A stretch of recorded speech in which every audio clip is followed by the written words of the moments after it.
Welcome back. Time for this week's Capitol Report with Pat McGuigan of CapitolBeatOK.com. Pat, this week marked the National School Choice Week, where people from across the country stood up in support of school choice, including State Superintendent of Public Instruction Janet Barresi. She spoke at a conference this week. Tell us about her thoughts on this. Give us your insight.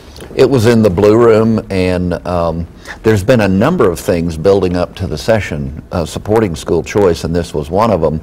And Superintendent Barresi was there, and Governor Fallin had offered some encouraging words.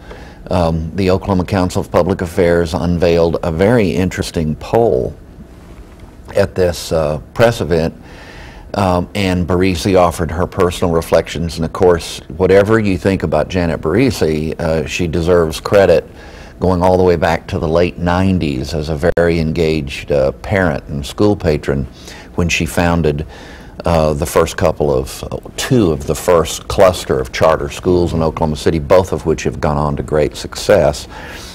She talked about diversity, strategies for kids. She talked about an openness to helping parents find the best option for their kids, kind of general terms of support for choice across the full range, public and private choice. And kind of the subject that's getting a lot of attention initially is the education savings accounts pattern on legislation in Arizona that Representative Jason Nelson and Representative Tom Newell have put forward. The new bill is House Bill 3398. It's aimed at assisting students from poor families to get the resources for tutoring to supplement what they're getting in public school or private school placement, or therapies to supplement what they're getting in either setting. Online, being able to access certain kinds of services via online, and using the equivalent of this, what would be spent on them anyway, to customize to the needs of their children. This is it's become very popular in Arizona very quickly. The numbers are not huge, but they're impressive. And if you want to talk about diversity, which a lot of people like to talk about when it comes to matters of school choice, I'd encourage people to look at a place like Bishop John Carroll School, my alma mater from when I was a child, a place I'm very proud of, and as diverse a student body as you'll find anywhere in Oklahoma City. And then in terms of effectiveness, schools like Trinity and Good Shepherd, both of which aim at the needs of special education children. So Barresi was supportive of the whole panoply of choice, and the OCPA poll showed kind of shocking high levels of support for different varieties of school choice, including programs like the education savings account. The political wheel continues to turn. T.W. Shannon is now officially in the race for U.S. Senate. How is this going to shake up the ballots, and how do Lankford and T.W. compare? Well, T.W. will make the case, Speaker Shannon will make the case that he's the more conservative of the two, although that's sort of like the arguments in the old days between Ronald Reagan and Phil Crane. It's a shade of difference. It may not be dramatic difference. Having said that, they've both been in leadership positions, which brings kind of an interesting coloration to this, because Shannon will try to run as the hard right guy compared to the sort of hard right guy, James Lankford.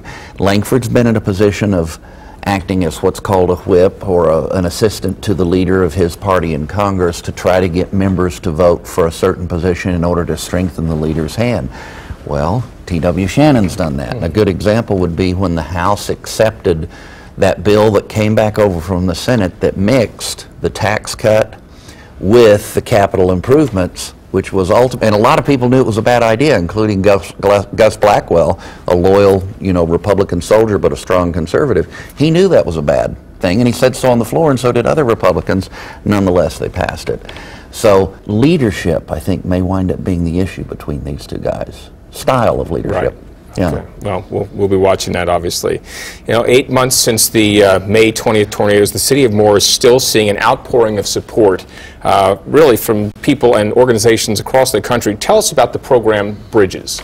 I'm going to keep this real short, and I encourage people to go to the website and read it. Building Bridges is the name of the story.